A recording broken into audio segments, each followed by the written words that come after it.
The Toronto Raptors have made multiple surprising moves here today as Masai Ujiri and Bobby Webster are moving the chess pieces around in order to build up this team, in order to set up all of the contracts in such a way that they can put together the right group of young players, as we've been seeing a ton of guys in the back half of this season stand out, people that are fighting for their NBA careers. Join this Toronto Raptors team and frankly impress a lot of people. I get it. We haven't faced the most quality of competition. I get it. A lot of these teams are trying to lose that we're facing up against, but that's neither here nor there. The players are always competing out there on the basketball courts, and the deep bench guys the Raptors have had on this team have frankly slapped around a lot of the competition that Toronto has been facing. So we're going to break down what these moves have essentially done in terms of affecting these guys' future with the Toronto Raptors, what the expectations are, and what Masai Ujiri's next move is going to be. So lots of stuff to break down here in this video. But before we dive into that, folks, again,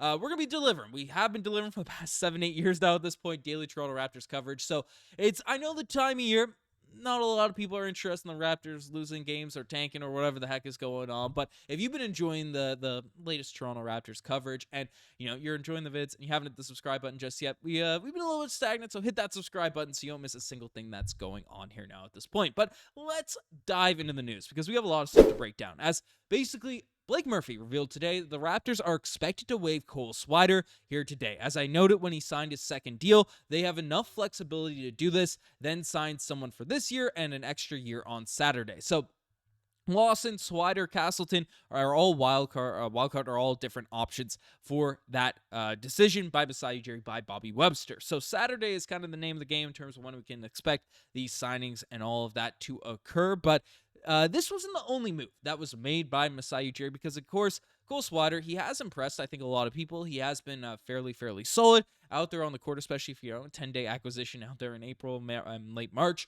But he's a knockdown three-point shooter. He's been very effective in the G League. Definitely a guy that I wouldn't be surprised, especially if he's crushing it in practice. They like his character and stuff. I'm not writing him off as a player that potentially could be with the Toronto Raptors going into next year, but I would say he's not on the highest of the pecking order, but I certainly don't want to write him off. He did impress a lot of people with his performances for this team, but it wasn't just him that moves were made for today. And this one is frankly the really surprising one to a lot of Toronto Raptors fans, as the Raptors have officially waived Cole Swider because, again, the initial one was a speculation. Then, of course, Cole Swider ended up getting waived. And then, of course, also on top of it, Orlando Robinson with the same logic as Cole Swider. Expect two of Swider, Robinson, or Castle re-signed with Lawson being converted and to the wildcard transaction out there on Saturday. So that is interesting there for the Toronto Raptors because they have the opportunity to sign a guy and then essentially give them a multi-year deal, usually with a team option going into next season. And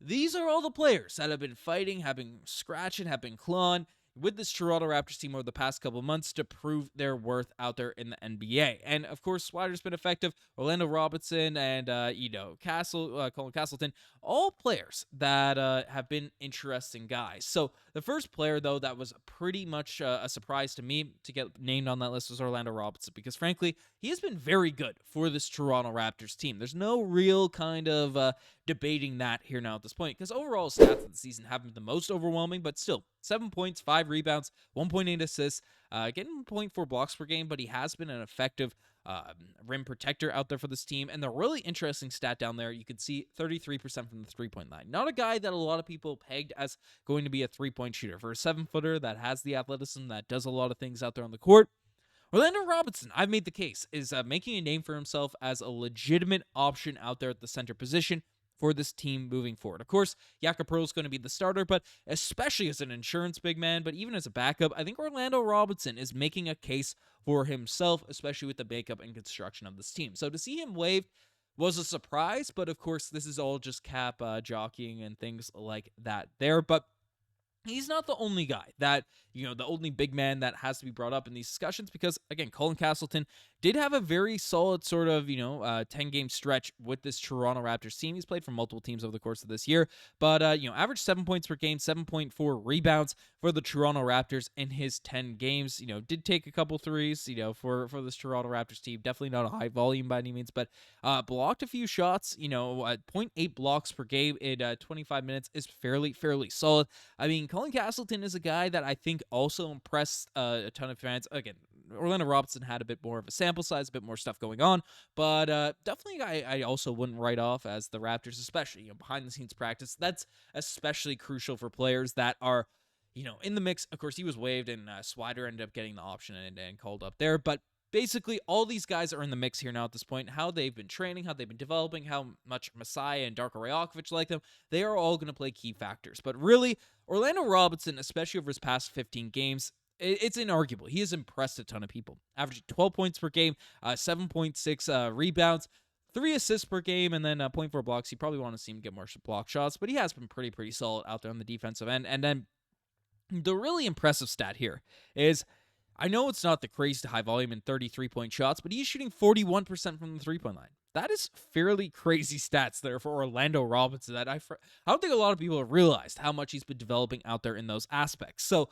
again, there are opportunities for Orlando Robinson certainly to be in the back of the mix. He's had some big nights, big games for the Raptor squad, but the thing about it is, which is, the tough thing with this whole situation, everything that's going on, is that these players, there's only so many spots, so many to room, and the Raptors have more guys coming in free agent signings or draft picks that are going to eat up some of these roster spots. And Blake Murphy was essentially asked about this out there on Twitter as, in terms of the 39th pick, will make room for these guys or something like that. Will they trade the 39th pick? And Blake Murphy came out and said, it's too early to say. It depends on how many guys they like or that are falling or what market there is for these types of players, but you don't dictate your draft strategy on what some call-ups did in April generally. So, there's probably, in terms of these guys that are currently fluctuating, the Raptors are adjusting things. The player that ends up getting that, converted salary, so they sign a contract, and then, there's a team option for next year, that's likely the player that is most likely to make it on this team. And while AJ Lawson, as this report brought up by Blake Murphy, said, is the guy that you could expect to be re-signed, Lawson converted, all of that type of stuff, I think it's unlikely. The player that gets converted is the most likely guy to be on the roster for next season. And AJ Lawson has impressed a lot of Toronto Raptors fans, a ton with his ability to perform and go out there on the basketball court. I mean, 9 points per game, 3 rebounds, had some explosions on the offensive end, some really hot shooting nights. Again, the overall 3-point shooting percentage hasn't been that overwhelmingly good, but again, a guy that has proven he can knock down the 3-point shots, is a two-way player, and just showed some really strong offensive upside. And this is where the debates are going to come into the mix for this whole entire situation here right now in terms of the pros and cons for AJ Lawson versus Orlando Robinson, because basically AJ Lawson, of course, is a proven 3-point shooter. Yes, it was only 33% of the Raptors the back half of the season, but he was shooting 38% for the Raptors 905 at an extremely high volume. His skills complement our star players really well as a floor spacer, a guy that could be the point of attack out there on the defensive end. He's a strong on-ball defender, and then he's also a Canadian. I don't want to write that off as like it should be the deciding factor, but it is something that the Raptors do value out here on this team. Homegrown talent, someone you want to root for, all that type of stuff. So, AJ Lawson's more likely to get one of those final roster spots. That makes sense, but there are some pros out there for Orlando Robinson as he plays a much bigger position of need for the Toronto Raptors. We are bloated. We have a ton of these sort of 6'6" wings that are on this roster right now. Guys that play the wing position just in general. You have RJ Barrett, you have Gradey Dick, you have Jacoby Walter, you have, and then on the wings in general, you have Scottie Barnes, you have all these guys, Brandon Ingram, that are naturally at that spot. Of course, some of those players are going to get slotted up to the 4 position, but you have a lot of dudes that play that similar role where you have less reliable guys. The hopes, older Shamshay could actually have an impact on the team next season, but he will still be on a 2-way contract. Orlando Robinson plays a bigger position of need for the team. He's a solid ring protector and rebounder, and he has a developing 3-point shot, man. We saw it. He shot 41% his last 15 games, or whatever that number I read earlier. My brain isn't locking things into memory right now. But basically, there are pros and cons to each player. So it's something that Masai Ujiri, Bobby Webster are going to have to make some big decisions on, because frankly, especially with Brandon Ingram, Scottie Barnes, the top half of this roster having so much financial investment tied into them, the back half of the roster, building out your bench, you're going to have to develop some guys internally, make the right decisions in terms of these young players that are having an impact for a group in moments like this. So let me know what you guys think about these moves, how this sort of impacts the Toronto Raptors team. Best friend can subscribe to the channel if you guys haven't already. Anyways, I'm signing out. Cheers.